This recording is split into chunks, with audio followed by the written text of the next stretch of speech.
Ciao ragazzi, bienvenue à Buonasera Calcio, l'émission qui donne son avis sur l'actualité du football européen 2 fois par semaine. Chaque lundi et chaque jeudi à 20h30, je passe 30 minutes avec vous en direct sur Twitch, mais aussi en podcast à écouter sur toutes les plateformes de streaming. Bonne émission. Bonsoir à tous, bienvenue dans Buonasera Calcio. Ce soir, encore 30 minutes pour donner son avis, discuter tous ensemble du football européen. Bonsoir à ceux qui sont dans les commentaires, ça fait plaisir de vous revoir. Écoutez, ce soir, 2 petits sujets. Première chose, c'est la valse des entraîneurs qui nous a été, initiée par le Bayern Munich et puis ensuite prolongée par Antonio Conte. Mais au-delà de ces 2 cas particuliers qui inclut aussi Thomas Tuchel, on verra qu'il y a beaucoup d'entraîneurs qui peuvent bouger, soit avant cette fin de saison, mais plus probablement au marché estival. Donc voilà, je pense que c'est important de faire un petit point. On est quasi au mois d'avril. La fin des championnats et des Coupes d'Europe va être début juin. Donc il ne reste plus qu'un mois et demi à peu près de compétition. 2 mois de compétition, pardon. Donc voilà, donc ça va se prolonger, ça va s'annoncer très très rapidement. Donc on va faire un petit point là-dessus. Et puis je suis pas fervent adorateur, vous savez, des réunions internationales de football international. Mais quand même, j'ai jeté un œil à l'équipe de France et je parle. Je vous demande un petit peu, et moi aussi je vais donner mon avis. J'aimerais savoir ce que vous pensez de cette nouvelle équipe de France. Point d'interrogation pour savoir si elle est vraiment nouvelle ou pas déjà. Et puis qu'est-ce que vous en pensez? Donc voilà. Voilà un petit peu le programme de la soirée. Après, si vous avez d'autres sujets que vous voulez aborder, n'hésitez surtout pas. Vous savez très bien que, encore une fois, comme d'habitude, ce sera avec grand plaisir que j'essaierai de réagir, de répondre, si ce sont des questions, à tous vos commentaires. Voilà. Ça commence fort. Bonsoir à tous. Pour une fois, je suis là. Non, pas pour une fois. T'es toujours là, Forza Juve, donc c'est cool. Enfin, toujours, souvent. Si Galtier est limogé, les clubs engagés en Ligue des Champions doivent foncer sur lui, car grande chance de gagner la Ligue des Champions. Les matchs entre pays, pas regardés. Ouais, oui, je pense qu'on est beaucoup comme ça. En l'occurrence, donc voilà. Alors oui, effectivement, t'as tout à fait raison. C'est vrai que avec l'historique des entraîneurs du Paris Saint-Germain, c'est très très important d'aller très très vite chercher cet entraîneur, Galtier, parce qu'il y a quand même de grandes chances que de gagner une Coupe d'Europe derrière, en tous les cas. Si j'étais Chelsea, j'arrêterais avec Harry Potter et je pense que je passerais à Galtier. Voilà, ce serait à peu près dans la même lignée, ce serait marrant. Donc voilà. Et puis alors, Campos à Chelsea, je pense que c'est le Graal absolu. Il y a, je sais pas, il y a 70 joueurs sous contrat. Là, Campos, monsieur 30%, monsieur 30%, il prendrait, mais alors comme jamais. Je pense que Galtier-Campos, la vraie équipe qui leur va, c'est Chelsea. Mais on en parlera un petit peu plus tard parce que effectivement, de toute façon, c'est quelque chose qui est réel. C'est-à-dire que la succession de Galtier et de Graham Potter aussi à Chelsea est réelle. Donc justement, on va commencer avec la valse des entraîneurs. C'est ça qu'on s'est dit. Donc ça a été initié en grande pompe avec pertes et fracas par le Bayern. Un Bayern qui est sur 8 victoires en Ligue des Champions. Combien de matchs 4 ou 5 matchs 4 matchs à l'extérieur en Ligue des Champions, 0 but encaissé. Deuxième de Bundesliga, mais ils étaient premiers jusqu'à la journée précédente.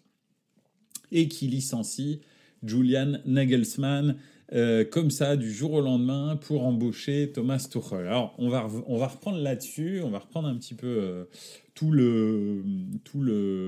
l'historique, un peu comprendre comment est-ce qu'un club qui, a priori, a des performances qui sont incroyables, le Bayern, et en Ligue des Champions et en championnat, parce qu'être deuxième de Bundesliga à 1 point, je crois, de Dortmund, c'est pas non plus insultant. Comment est-ce qu'ils en sont arrivés à virer Julian Nagelsmann? Donc juste, je fais un petit point. Comme sujet, je propose de parler quelques secondes de ce joueur sorti de nulle part qui cartonne avec l'équipe d'Italie. Alors, Oui, Retegui, je suppose. On en a parlé un petit peu la semaine dernière parce que je l'ai découvert en live. Je ne savais même pas qu'il existait. Donc voilà, donc il faut le dire. Hein, je ne suis absolument pas le football international ou très peu.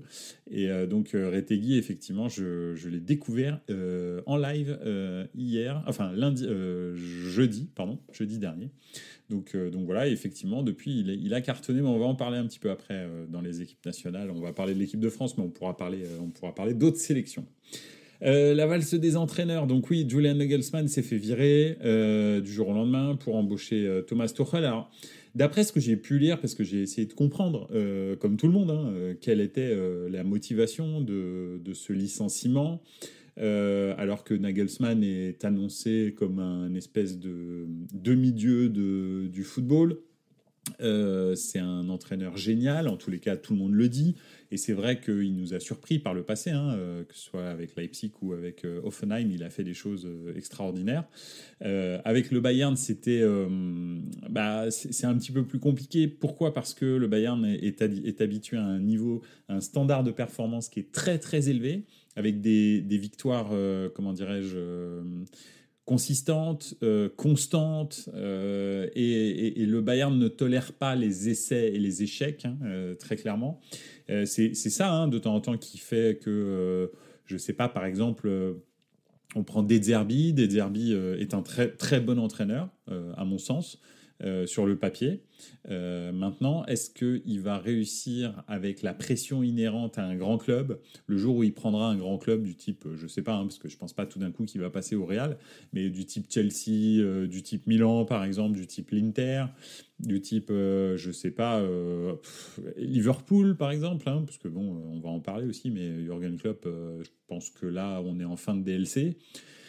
Donc, ces gens, ou du type Paris, voilà, absolument. En fait, effectivement, est-ce que cet entraîneur, De Zerbi, va supporter la pression et va être aussi, libéré pour pouvoir faire des essais tactiques, technico-tactiques, comme il le fait avec les petites équipes qu'il entraîne, parce que jusque-là, De Zerbi a entraîné des petites équipes. C'était un petit peu la même chose avec Nagelsmann. Nagelsmann était vraiment décomplexé, avait des stratégies qui étaient ultra offensives, très souvent même déséquilibrées. Alors quand tu arrives au Bayern et puis que tu es capable de prendre 3 ou 4 buts dans un match parce que ta tactique, tu as tenté un truc mais ça n'a pas du tout fonctionné, mais en fait au Bayern ça passe très mal. Alors déjà il y avait ça. Il y avait le fait que en fait il n'a pas su, ou plus exactement, il ne s'est pas freiné. Il a continué à innover au niveau tactique, il a continué à créer des compositions et des équipes qui sont vraiment déséquilibré, avec des 3-4-3 qui des fois se transformaient en 1-5-3, enfin c'était n'importe quoi de temps en temps, et j'aimerais bien que je sais pas s'il y a des supporters du Bayern ou des gens qui supportent qui regardent plus particulièrement le Bayern puissent m'appuyer dans ce sens-là, mais moi j'ai vu des stratégies de temps en temps en regardant des matchs du Bayern en me disant ah oui là quand même il est très très chaud. donc voilà, au Bayern en fait c'est bien d'avoir ce talent tactique, mais c'est bien aussi de se polisser un petit peu et de se dire ok, il n'y a pas que le 100% attaque. Donc voilà, donc ça c'est déjà la première chose. Ça a été la première chose. La deuxième chose, a priori, c'est que pourtant il est bavarois et avec certains cadres du vestiaire, ça s'est plutôt mal passé. On connaît l'aura et surtout l'influence de Thomas Müller dans le vestiaire du Bayern. Il l'a mis très longtemps sur le banc. Là, récemment, il est redevenu titulaire, mais on va dire que ça n'a pas non plus fait en sorte que l'ambiance dans le vestiaire le soutienne, vraiment. A priori, à la fin, il n'y avait que Joshua Kimmich et un petit peu Goretzka qui le soutenaient. Tout le reste du vestiaire s'était un petit peu retourné contre lui. Il a eu des problèmes un peu avec tout le monde finalement parce qu'il les a beaucoup challengés. Et le vestiaire du Bayern n'est pas un vestiaire qui aime beaucoup être challengé. Ce sont un peu des sénateurs, il faut quand même le dire. Ils sont conscients de leur force, ils sont conscients de leurs compétences et de leur performance. Et ils ont du mal de temps en temps à être remis en question, histoire d'être remis en question. Ça leur a pas plu. Le cas de Neuer est venu par-dessus. Alors, c'est pas Tuchel qui l'a créé, c'est le club qui l'a créé, mais Nagelsmann l'a certainement pas soutenu. Donc, il a aussi perdu probablement Neuer. Donc, peu de cadres qui le soutenaient dans le vestiaire, alors que c'était un Bavarois, hein, parce qu'on avait dit qu'avec Ancelotti, par exemple, le fait qu'il ne soit pas allemand, qu'il soit italien, etc., ça pouvait être un problème. Bon, il s'est fait lâcher par le vestiaire très clairement, Ancelotti. Là, en l'occurrence, le fait qu'il était bavarois n'a pas non plus aidé Nagelsmann, vu qu'il a essayé de bouger un peu les sénateurs dans leur chaise. Les sénateurs qui ont des très bonnes performances, c'est ça qui a posé problème. Je fais un petit tour dans les voilà, je fais un petit tour dans les commentaires. Est-ce que Sport Build a dit 7 joueurs dont des cadres ne voulaient clairement plus de lui? Bah oui, c'est ce que je viens de dire. Absolument, tu as tout à fait raison. Par contre, Tuchel, comme premier match avec le Bayern, le classiqueur, quand on sait en plus qu'il a quitté Dortmund, comment il a quitté Dortmund, l'ambiance va être sympa, effectivement. Le Bayern, 7 coachs en 7 ans. Oui, c'est vrai, mais alors il y a quand même eu des très belles réussites dans ces 7 coachs en 7 ans, parce qu'en fait, il y a des coachs qui ont duré très très peu de temps, style Kovac, style 3 mois, 4 mois, un truc comme ça, et puis d'autres qui ont duré beaucoup plus longtemps, du style Flick, ou même Nagelsmann, qui est quand même à 1 an et demi. Donc voilà, donc c'est vrai que c'est 7 coachs en 7 ans, mais c'est pas un coach par an. En fait, il y a eu des ratages complets, et puis des coachs qui ont duré un petit peu plus longtemps. On va revenir donc sur le cas Nagelsmann. Il y a aussi le fait que Nagelsmann a une relation amoureuse avec une journaliste sportive de Kicker, je crois, ou de Bild. Je crois que c'est Bild. Et en l'occurrence, il se trouve que ce journal avait révélé des plans de jeu du Bayern avant les matchs. Et donc, effectivement, la taupe, et je pense que d'ailleurs Nagelsmann avait utilisé ce mot-là, tout le monde pensait que c'était sa femme, enfin sa copine, parce que c'est pas sa femme, sa copine. Donc c'était un petit peu bizarre, parce que donc, effectivement, le journal révélait des choses. Sa copine travaillait pour ce journal. Bref, c'était vraiment... Alors, Forzayouf dit, il s'est fait larguer direct le lendemain, le poissard. Alors, ça, je ne savais pas. Pareil, je l'apprends en direct. Merci beaucoup de me le dire. Ça c'est marrant. C'est la petite cerise sur le gâteau. Il se trouve qu'en l'occurrence, cette jeune demoiselle a démissionné aussi, je crois 2 jours avant. Et donc, dès que Nagelsmann s'est fait licencier, je crois qu'elle a démissionné de son poste dans ce journal. Ce qu'elle aurait peut-être dû faire avant, hein, on n'en serait peut-être pas arrivé là. Et en fait, justement, le vestiaire était un petit peu pris entre deux feux, parce qu'il faisait plus vraiment confiance à Nagelsmann, pensant qu'il était capable de révéler des choses sur le vestiaire et la vie du vestiaire du Bayern, hein, qui est un lieu saint. Hein. Tous les vestiaires sont des lieux saints. Vous savez très bien que toutes les équipes de foot, lorsqu'il y a des fuites sur la vie des vestiaires, réagissent de façon très très épidermique. Je ne sais pas si vous vous souvenez dans les années 2000, justement, du Paris Saint-Germain, de Halilhodžić avec la taupe. Ils avaient aussi parlé de taupe là au Bayern, et c'est fréquent, hein, ce mot de taupe pour tout joueur de foot.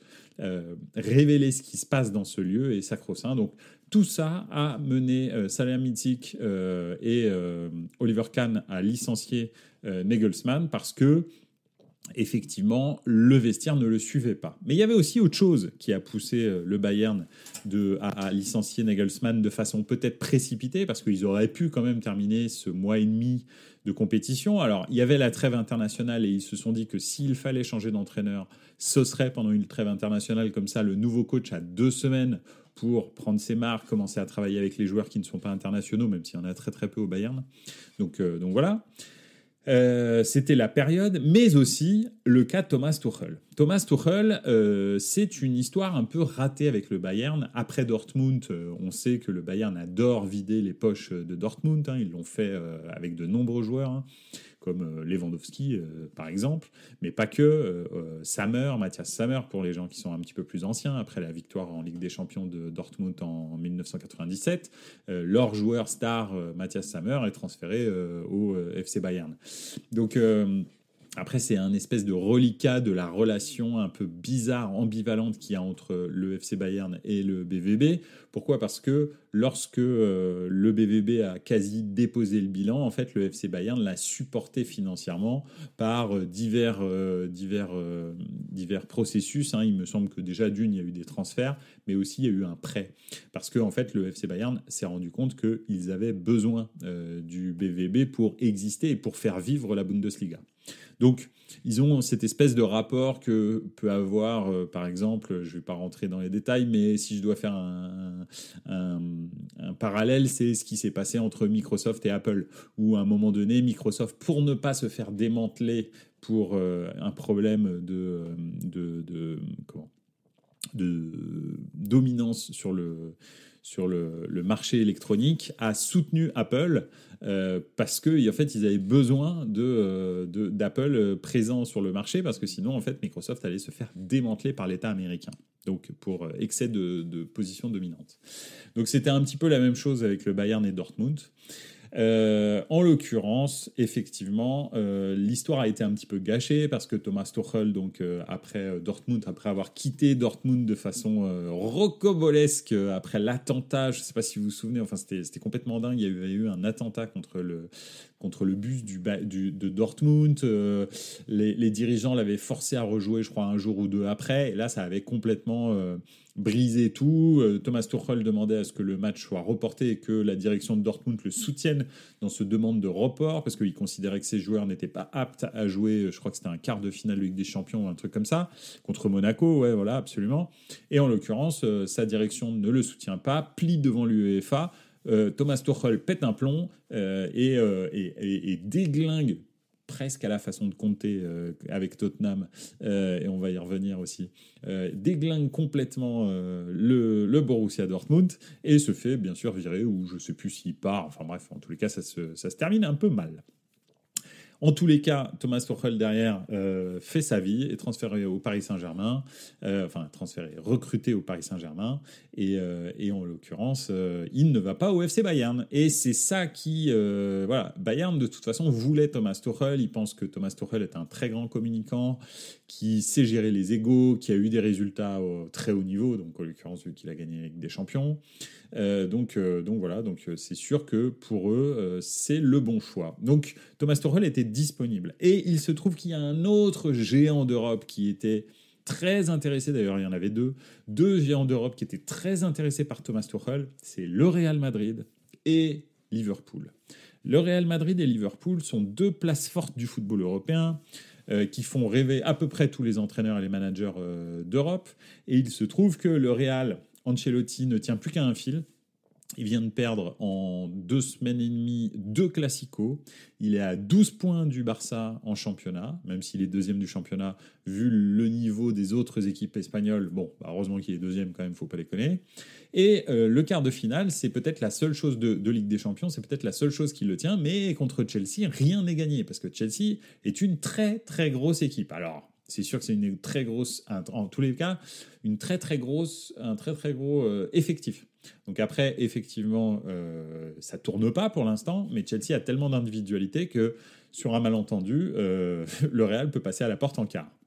Donc en gros, dans 2 semaines, je crois, non, oui c'est ça, à la reprise, il y a le 3e classico qui est le match retour de Copa del Rey entre le Barça et le Real. Si Ancelotti se rate, merci, c'est gentil d'être venu. Si en quart de finale, Ancelotti se rate, merci, c'est gentil d'être venu.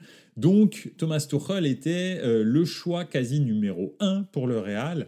Et le Bayern s'est dit, c'est simple, on va encore le perdre si on ne le prend pas maintenant. Le vestiaire est contre Nagelsmann. Il vient de passer 2e du championnat contre Dortmund, ça sent mauvais, surtout que le prochain match, si le vestiaire ne se fédère pas derrière lui, c'est Der Klassiker. Donc si on doit faire un changement, c'est maintenant, c'est pas après avoir joué contre Dortmund, parce que Dortmund peut prendre 4 points d'avance. Et entre ces deux équipes qui perdent quasi pas, en tous les cas cette année, en championnat, reprendre 4 points, c'est vraiment très très compliqué. Donc ils ont décidé finalement, quand on prend un petit peu de recul, on se dit en fait c'était un bon choix de le faire à ce moment-là. Ils ont décidé de se séparer de Nagelsmann et de recruter Thomas Tuchel pour ne pas le rater une 2e fois, comme quand il est parti au Paris Saint-Germain. Donc voilà, on verra ce que ça va donner. On sait que Thomas Tuchel, lorsqu'il a été recruté en cours de saison, hein, comme ça a été le cas par Chelsea, bah, à la fin, c'était victoire en Ligue des Champions. Donc peut-être que le Bayern s'est dit aussi, il nous a prouvé qu'en prenant une équipe en cours de match, en cours de saison plus exactement, bah, il peut aller au bout. Donc voilà, c'est aussi quelque chose qui va. C'est pas un coach qui va demander des années pour mettre en place un système de jeu et tout. Au contraire, Thomas Tuchel, au début, ça marche très très bien. C'est plutôt dans la longueur qu'il y a des problèmes généralement. Donc on verra bien. Et de l'autre côté, il y avait aussi Liverpool d'ailleurs, hein, qui oui, absolument Crécor le Droudieux. J'ai lu que la femme de Nagelsmann était la taupe du Bayern, tout à fait. C'est donc Liverpool de l'autre côté, derrière Crécor le Droudieux n'hésite pas à réagir, mais était vraiment aussi très intéressé par Thomas Tuchel.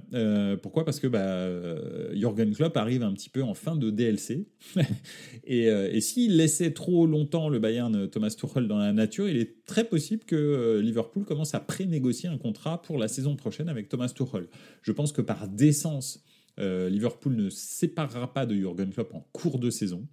En revanche, je pense qu'à la fin de saison, il va y avoir un gros bilan de fait et j'espère pour ce club de Liverpool et même pour Jürgen Klopp parce que je pense que là maintenant, ça y est, il est arrivé au bout du processus. Ce serait bien que Jürgen Klopp aille voir ailleurs ce qui se passe et pourquoi pas un Julian Nagelsmann à Liverpool. Je trouve que ça collerait très très bien. Bon, après il n'y a pas que lui, hein, il y a aussi je sais pas, j'allais dire Antonio Conte, mais bon ça m'étonnerait que Liverpool s'attarde là-dessus, mais Julian Nagelsmann, je pense qu'il collerait absolument parfaitement avec Liverpool, surtout après Jürgen Klopp. Donc voilà, un coach un petit peu fantasque avec beaucoup de personnalité, qui tactiquement tente des choses, un football très très offensif, très ambitieux, et puis toujours cette espèce de filiation allemande du coaching. Moi je trouve que ce serait une bonne chose. Donc entre le Real et Liverpool, le Bayern s'est dit ok, c'est maintenant ou jamais, on prend Tuchel. Donc voilà. Crécor le Droudieux, je suis d'accord, faut attendre la fin de saison pour juger. Oui, en tous les cas, Jürgen Klopp, bon, de toute façon, il va pas gagner non plus 500 trucs, hein, donc voilà. Le seul club qui devrait virer son coach, on le vire pas. Je suppose que tu parles de la Juve. Oui, effectivement. J'espère sincèrement que la Juventus, à la fin de la saison, va se séparer de Max Allegri et va passer à un coach du style, je sais pas, même Simone Inzaghi s'il s'en va de l'Inter. De Zerbi, si finalement il est recruté par la Juve, je pense qu'il viendra, hein, d'accord. Il n'entraîne pas non plus quand même le plus grand club d'Europe à l'heure actuelle, même si certainement que ce petit club de Première Ligue a plus de moyens que la Juve. Mais bon, voilà. S'il se qualifie en Champions League, Klopp, c'est pas sûr qu'il parte. Oui, mais alors, franchement, ce serait bizarre qu'il se qualifie parce qu'ils ont des prestations qui sont, en fait, déjà d'une pas bonnes et de deux très très irrégulière, c'est-à-dire qu'un coup ils vont gagner, un coup ils vont perdre, enfin bref, c'est assez bizarre. Et cet été, donc là on est rentré un petit peu dans le détail de Jürgen Klopp et de Thomas Tuchel et Nagelsmann et comment est-ce que le Real et Liverpool vont être des prétendants à avoir un nouveau coach. Quels sont les coachs qui sont un petit peu sur la sellette aussi dans les grands clubs ? Il y a aussi donc Graham Potter, on en a parlé tout en début d'émission. Graham Potter qui n'arrive pas à faire tourner le Chelsea. Et ce Graham Potter, en fait, il y a bien un moment, il va sauter. Parce que c'est pas possible de faire autant d'investissements et de le laisser en place. Surtout avec le psychopathe là, qui est aux manettes, qui est un show du carnet tchèque. Je pense que un coach comme, je ne sais pas, justement, pourquoi pas Jürgen Klopp, pourquoi pas Antonio Conte, un retour à Chelsea, hein, parce que lui, il est tout à fait capable de faire un truc comme ça. En tous les cas, Antonio Conte n'aurait pas d'excuse à Chelsea, parce que alors là, il peut pas dire qu'il a un manque d'effectifs. Hein. Je pense que là, c'est l'effectif XXL par excellence, tant au niveau du talent qu'au niveau de la quantité. Donc voilà. Donc je pense que Antonio Conte à Chelsea à la place de Graham Potter, je le vois bien. Un petit retour à Chelsea. En plus, il connaît bien le truc. Même si Conte a dit qu'il aimerait bien rentrer en Italie, hein, parce que malheureusement en ce moment, il a subi, je crois, 2 ou 3 pertes très proches dans sa famille. En plus, il a eu un problème de santé. Hein, il s'est fait opérer de la vésicule biliaire. Et donc, je pense qu'il a un petit coup de moins bien et il aimerait bien retourner en Italie. Après, je peux comprendre. Hein, c'est sûr que le climat italien et la nourriture italienne, ça doit un petit peu manquer dans le nord de Londres, à mon avis. Alors, ici, tu vois, et là, on enchaîne Chelsea, City, Arsenal. Oui, en plus, tu vois, que Ricord Dieu, effectivement, pour Liverpool, ça va être un petit peu compliqué, je pense, d'accrocher la Ligue des Champions. Copex 9, bienvenue et merci d'être là. Le vrai risque avec le Bayern sous Nagelsmann pouvait se permettre de rater le triplé. Or, avec l'arrivée de Tuchel, il n'y a aucune plus-value s'ils ne font pas le triplé. Alors, je sais pas si le triplé vraiment c'est nécessaire. Je pense quand même que le truc qui va faire la différence, et là pourquoi ils ont recruté Tuchel, et c'est ce que je disais, Tuchel a prouvé que arriver en cours de saison dans un club, ça l'empêchait pas d'avoir des grosses on va dire prestations en Coupe d'Europe et d'avoir un jeu mature très très rapidement. Et je pense que s'il gagne la Ligue des Champions, hein, c'est pas grave s'il perd le championnat et la Coupe. Je pense que ce qui manque réellement au Bayern, c'est vraiment la Champions. Donc voilà, donc je pense que c'est là-dessus qu'ils l'attendent et ils vont de toute façon lui donner du temps. La saison prochaine, c'est sûr qu'il sera là. Et là, en revanche, effectivement, je pense que là, on l'attendra sur le triplé ou en tous les cas le doublé. Déjà, ce sera pas mal. Cricor le Drodieu, je le sentais bien quand il est arrivé, mais au final, il était un peu surcoté Potter, surtout quand tu vois que Brighton fait les mêmes résultats sans lui. Ouais, absolument, Brighton est un très bon club, et un très bon club, bien construit, basé sur la data hein, du recrutement, basé sur la data. Basé sur la data ne veut pas dire qu'on recrute uniquement avec la data, mais que la data nous permet de détecter des joueurs qu'on n'aurait pas détectés sans elle. Et ensuite, bien sûr, les scouts font leur travail, hein, bien entendu. Mais oui, Brighton fait vraiment des choses incroyables. Et Graham Potter, en revanche, à Chelsea, ouais, c'est pas terrible. Je crois que c'est un petit peu trop gros pour lui. Il va falloir qu'il redescende gentiment à Southampton ou un truc dans le genre, refaire ses classes et puis après on verra, ou Brentford. Voilà. J'avais un petit sujet juste avant que l'équipe de France, quand tu auras fini le premier. Oui, bien sûr. Mais on parle trop ce soir. Non, mais c'est bien, au contraire, c'est cool, c'est intéressant. Donc il y a toujours Zizou qui est dans le coin. Hein. Je vais terminer avec les entraîneurs et puis après on va parler rapidement de l'équipe de la nouvelle équipe de France. Je vais terminer avec les entraîneurs. Il y a Zizou qui traîne dans le coin toujours. Zizou a très envie de prendre un club et il est possible que ce soit finalement le Paris Saint-Germain. C'est ça les dernières news qu'il y aurait, parce que en fait le fait qu'il n'ait pas eu l'équipe de France fait en sorte que là il se dit en même temps il veut pas aller, alors peut-être la Juve, hein, pourquoi pas, mais il faudrait vraiment une refonte totale de l'effectif. La Juve, ce serait vraiment son choix numéro 1. Marseille, je pense pas, parce que pas assez de moyens. Le Paris Saint-Germain, pourquoi pas, si la Juve ne se déclare pas. Et puis ce serait à peu près tout, hein, parce que le Real, on sait jamais, mais je pense pas à un 3e retour au Real. Quoique, en même temps, le Real, quelle autre alternative ils auraient? Ils vont pas prendre Conte, je pense pas. Ils vont pas prendre, je sais pas, qui est-ce qui pourrait prendre? Ah, peut-être Jürgen Klopp. S'il part de Liverpool, c'est possible que Jürgen Klopp aille au Real. Ça, oui, ça c'est dans le domaine du réalisable. Donc voilà. Écoutez, on verra. Peut-être Graham Potter. Non, c'est une blague. Donc voilà. Zizou, donc peut-être à la Juve, mais peut-être aussi au Paris Saint-Germain. Le Real, probablement sur Jürgen Klopp, si Jürgen Klopp saute de Liverpool. Nagelsmann, je le vois bien à Liverpool. On verra à la fin. Mais moi, c'est comme ça que je vois le truc. Et puis, il y a aussi les clubs italiens qui vont avoir un petit peu de turnover. Hein. Donc, on parlait effectivement de la Juve, mais je pense que Simone Inzaghi, s'il atteint aucun des objectifs de l'Inter, va sauter aussi, et il parle de De Zerbi. Et enfin, Stefano Pioli aussi, peut-être que si on n'attrape pas, si le Milan n'attrape pas la Ligue des Champions et ne fait pas une grosse performance en Champions League, comme c'est prévu, hein, a priori, le Milan ne va pas passer les quarts de finale.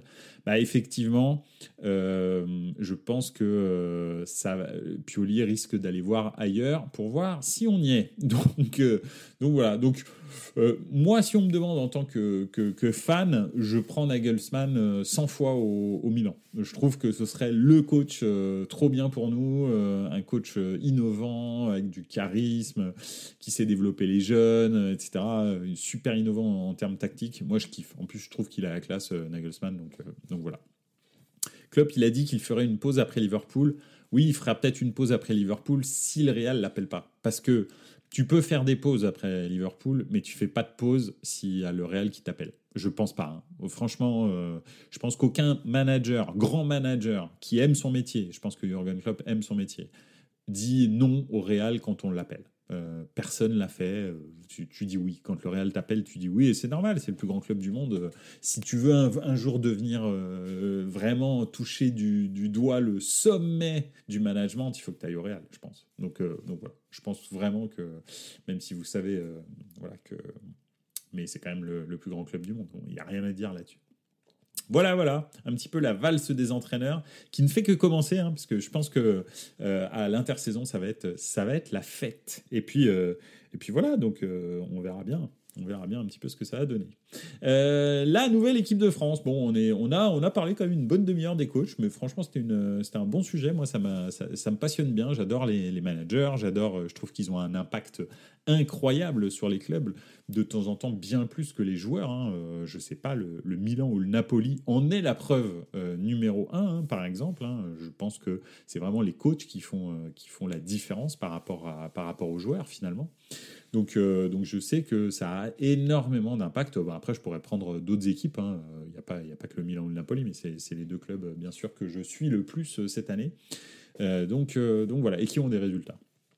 On va parler de la nouvelle équipe de France. Alors, cette nouvelle équipe de France, effectivement, est-ce qu'elle est nouvelle déjà ? Il y a eu beaucoup de départs, de cadres. Lloris, Varane, Pogba, retraite, c'est ça, non Forza Juve, enfin, tu me diras. Donc voilà. Mais alors, juste un petit commentaire quand même de Forza Juve. Mon sujet, c'est que tu as vu ce qu'ils veulent faire en MLS pour Messi, incroyable. L'Inter de Miami veut le prendre, mais le problème, son salaire. Du coup, tous les autres clubs sont prêts à mettre la main à la poche pour que l'Inter Miami puisse l'avoir. Comme ça, cela donnerait une énorme visibilité en MLS. Non. Alors, j'ai pas vu ça. Je sais que Messi veut aller à l'Inter Miami. Pourquoi ? Parce qu'en fait, il aurait des avantages fiscaux incroyables pour ses sociétés. En Floride, en l'occurrence. Et ce serait très très bien parce qu'il pourrait faire un consortium en Floride. Donc ça, c'est la motivation numéro 1. Motivation numéro 2, c'est que la Floride est une terre hispanique. Donc voilà. Et motivation numéro 3, c'est que pour terminer sa carrière, la Floride, on a vu pire. donc voilà. Donc effectivement. Après, la MLS est en plein développement. Il est possible qu'ils fassent des dingueries. Et puis c'est une société privée, la MLS. C'est un petit peu comme la NBA. Donc ils sont capables de faire ce genre de choses. Ce qu'une fédération comme la Ligue 1, enfin une fédération française avec une délégation pour le football professionnel comme la Ligue 1 ne peut pas faire. Donc voilà, on ne peut pas demander à tous les clubs de partager pour acheter Neymar parce qu'on veut que Neymar joue au Paris Saint-Germain et ça donnera de la visibilité. C'est pas possible. Donc voilà, ça c'est la différence entre une ligue privée et effectivement le championnat de Ligue 1 ou la Serie A ou des choses comme ça. Donc oui, pour revenir à nos moutons, la nouvelle équipe de France, moi elle m'a séduite quand même. Alors déjà elle m'a séduite parce que c'est vrai, j'entendais Julien Cazard se foutre de la gueule de tous les goals de l'équipe de France depuis Raymond Kopa, qui n'ont jamais arrêté un penalty. Et déjà on commence par la base, le gardien Mike Maignan, premier match, premier arrêt de penalty. Je pars écouter, forcément, moi je le vois tous les week-ends, mais Mike Maignan, c'est un charisme incroyable, un talent incroyable, incommensurable. Pas que sur penalty, il dirige sa défense comme si, comme si c'était un taulier de 50 ans. Et en plus, il a même un impact sur le jeu parce qu'en fait, il empêche ses défenseurs de jouer sur sa surface. Pourquoi ? Parce que lui joue quasi au milieu de son propre terrain. Donc tu peux pas reculer quand tu as Mike Maignan dans tes cages. Donc ça, déjà, ça influence le jeu de ton équipe, son positionnement et puis son jeu au pied complètement incroyable. Là, en fait, on a upgradé plus 150 au niveau de l'équipe de France juste avec le gardien. Ensuite, la défense centrale. qui est la défense centrale de la Coupe du Monde, mais c'est une défense centrale qui, moi, m'impressionne absolument et définitivement. C'est incroyable. Upamecano, Konaté. Je trouve même que Konaté est au-dessus d'Upamecano. Konaté, c'est le défenseur central ultime en ce moment. Moi, franchement, il me ravit. C'est vraiment... j'adore voir jouer Konaté. À gauche, Théo Hernandez, probablement, et je dis pas ça par chauvinisme, probablement le meilleur latéral gauche du monde à l'heure actuelle. Potentiellement, allez, vous le mettez dans les 2 ou 3, je sais même pas qui sont les autres, mais bon, allez, je vous le concède, j'ai dû en oublier un ou deux, mais honnêtement, je vois pas quelqu'un au-dessus de lui, autant défensivement que offensivement, parce qu'on a l'impression que c'est juste un contre-attaquant, mais en fait, défensivement, il fait très très mal, parce qu'il est ultra puissant. Des fois, il touche un peu les fils, c'est tout. Mais sinon, à part ça, il est vraiment très très fort. À droite, il n'y a plus qu'à attendre Kaloulou, hein, mais bon, pour l'instant, il ne le recrute pas, il ne le prend pas, Didier, il est plutôt avec les espoirs. Mais bon, voilà. Au milieu du terrain, bon, Griezmann fait son trou. Au milieu du terrain, c'est peut-être l'endroit où je trouve qu'on n'est pas forcément super fort. Mais bon, Tchouaméni, Griezmann, Rabiot, pour l'instant, ça fait le taf. C'est pas mal. Honnêtement, c'est pas mal. C'est pas ouf, mais c'est pas mal. Rabiot fait quand même une très bonne saison et ça fait déjà maintenant 2 saisons qu'il est plutôt bon. L'année dernière, je pense que c'était le meilleur joueur de la Juve. Cette année, bon, il y a d'autres joueurs que lui, mais il fait une excellente saison aussi, tant en équipe de France qu'avec la Juve. Griezmann, un petit peu digéré son non-capitanat. Et fait des très bonnes prestations comme milieu récupérateur, relayeur en équipe de France, donc vraiment bien. Et Tchouaméni, il continue son petit bonhomme de chemin, probable qu'il va devenir un peu le boss du milieu de terrain, donc c'est plutôt pas mal. Après, en attaque, on a toujours un peu ce problème de numéro 9, parce que finalement, on a du mal à remplacer Olivier Giroud. Mais en revanche, Kylian Mbappé fait des différences qui sont stratosphériques. C'est le meilleur joueur du monde. Il est devenu capitaine de l'équipe de France. Donc voilà. Après, les 2 personnes qui l'accompagnent, les Kolo Muani, Coman ou alors Giroud, des trucs comme ça. Bon, franchement, c'est pas terrible. Honnêtement, c'est pas terrible. Mais est-ce qu'on a vraiment besoin de mecs terribles pour lui? Tout ce qu'on leur demande, c'est de créer des espaces, c'est-à-dire de faire des appels croisés pour que Kylian puisse marquer des buts. Le reste, on ne demande pas grand-chose. Donc moi, en tous les cas, je suis séduit par cette équipe de France. Est-ce qu'elle aura du banc? Est-ce qu'elle aura de la profondeur de banc? Ça, c'est pas sûr. Est-ce que le milieu de terrain va pouvoir rester le même qu'il est à l'heure actuelle? C'est pareil, c'est pas sûr. Kamavinga, on ne sait pas vraiment ce qu'il est. Pour Deschamps, il le voit plus comme un latéral gauche, mais par exemple ce soir, il le fait jouer au milieu du terrain. Donc c'est un petit peu flou.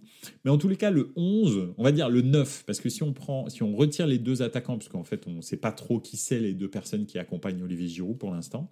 Mais si on retourne, parce qu'il y a aussi Dembélé qui est blessé, qui va revenir, donc on verra. Mais le 9 de départ est très très fort, je trouve. Et puis après, il faudra trouver 2 accompagnants à Kylian Mbappé, mais ça, j'ai pas trop de doute entre les Diaby, entre les Dembélé, entre les Nkunku. Le truc, c'est qu'on n'a pas de numéro 9, d'accord? Ça, c'est le problème, c'est qu'on n'a pas de vrai numéro 9 qui va fixer la défense, qui va pouvoir garder la balle haut, faire des déviations et tout. On n'a que Olivier Giroud qui a 37 ans. Donc ça, c'est le petit truc. Un petit tour dans les commentaires. Pogba, oui, il a pris sa retraite et même déjà un nouveau job d'influenceur. Ouais, absolument, c'est ça. Moi, je suis amoureux de Konaté. Quel joueur, il est tellement beau à voir jouer. Ouais, absolument. Et moi, ce que j'aime, c'est l'ambition qu'il a dans le jeu. Dès qu'il a la balle, c'est pas du tout un bourrin qui met un gros coup de savate dans la balle. Il perfore et il fait des passes qui cassent des lignes. Et ça, franchement, moi, c'est surtout ça. Et après, en plus, ses interventions, je les trouve chirurgicales, ultra puissantes, incroyables. Franchement, Konaté, pour moi, là, à l'heure actuelle, s'il n'avait pas Van Dijk, la fraude à côté de lui en ce moment à Liverpool, je vais vous dire, il ferait des trucs, mais incroyables. Et Loris, il était surcoté, je trouve. C'est son expérience et leadership qui lui valait sa place en équipe de France. Mais derrière, il y a des gardiens qui sont bien meilleurs que lui sur le terrain. Ouais, absolument. C'est clair que Maignan et puis Lafont, alors je ne cite pas volontairement Areola, qui pour moi n'est pas un gardien de haut niveau, c'est un bon gardien, mais de club un peu lambda. Il nous a prouvé que dès qu'il y avait de la pression, il n'existait plus, que ce soit au Real ou que ce soit au Paris Saint-Germain. Donc malheureusement, il a eu sa chance dans ces deux grands clubs, en tous les cas, clubs à forte pression, et il a explosé à chaque fois. Donc si un jour je dois commencer une compétition internationale avec Areola, je pense que je ne serai pas serein. Donc voilà. En revanche, Lafont, je trouve qu'il a vraiment du talent, donc voilà. Le point noir, c'est clairement le latéral droit pour moi. Là, c'est Pavard. Ouais, absolument. Et le truc, c'est que je pense sincèrement, et je ne comprends pas pourquoi il ne veut pas le faire jouer, et je dis pas ça parce qu'il est milanais, mais Kalulu, c'est un latéral droit de dingue. Mais les gens ne se rendent pas compte à quel point il est fort, en fait. Franchement. Alors après, enfin, bon, bref. J'espère qu'un jour les gens se rendront compte. J'avais fait la même campagne pour Théo Hernandez. Tout le monde me disait que j'avais les yeux de l'amour pour lui. Alors, oui, c'est vrai, j'ai les yeux de l'amour pour Théo Hernandez, mais je pense qu'il a fermé 2-3 bouches. Ça y est, on discute plus trop du fait que est-ce que Hernandez doit être titulaire à gauche. Vous direz la même chose certainement dans un an avec Kalulu à droite. Je vous le dis, je vous l'annonce. Voilà. Je connais un gars qui est un énorme fan de Liverpool. Il m'a dit qu'à Liverpool, les supporters l'adorent de fou. Konaté, trop bien. Tomori, Kalulu, 2 pays différents, mais jamais pris, je comprends pas. Ouais. Alors après, honnêtement, je pense quand même que Kalulu est plus fort que Tomori. Donc vraiment, Tomori, des fois, il a des trous. Kalulu, il n'a jamais de trous, quasi. C'est une machine. Donc voilà. Et pareil, très très ambitieux dans le jeu, comme Konaté. Donc voilà. Enfin voilà. En tous les cas, oui, c'est une nouvelle équipe de France. Elle me hype. On va dire qu'elle me fait envie, cette équipe de France. Et ouais, je suis en train de... Voilà, donc elle me hype, cette équipe de France, et j'aimerais bien voir un petit peu. Après, c'est ce qui va accompagner tous ces cadres qui la structure pour l'instant. Pour l'instant, je suis pas super serein là-dessus. Mais sinon, à part ça, j'aime beaucoup cette nouvelle équipe de France parce qu'on peut parler d'un vrai deuxième cycle de l'équipe de France. Et celle-là, elle me fait même meilleure impression que la précédente, qui a déjà fait des prestations incroyables. Donc voilà. Voilà, écoutez, c'est tout pour ce soir. Il est 21h10, on a fait 40 minutes. Écoutez, on a un petit peu débordé, mais c'est les entraîneurs. J'espère que ça vous a plu, j'espère que ça vous a intéressé. J'espère aussi que cette revue un peu d'effectifs de l'équipe de France vous a intéressé. En tous les cas, moi, j'ai pris beaucoup de plaisir à en parler avec vous. On se retrouve de toute façon jeudi soir pour un sujet complètement différent, mais je fais confiance au football. Il va m'en appeler plein, comme d'habitude. Et puis, en attendant, vous pouvez tout à fait me contacter sur Twitter, sur Instagram ou sur Twitch pour, je sais pas, par exemple, demander qu'on parle d'un sujet en particulier, vous abonner, me donner des idées, du feedback, et puis n'hésitez pas à nous noter aussi, à nous suivre sur Twitter, sur Instagram et puis sur Twitch, et aussi à nous écouter en podcast. Voilà, merci beaucoup, et n'oubliez pas, ciao les gars, ciao.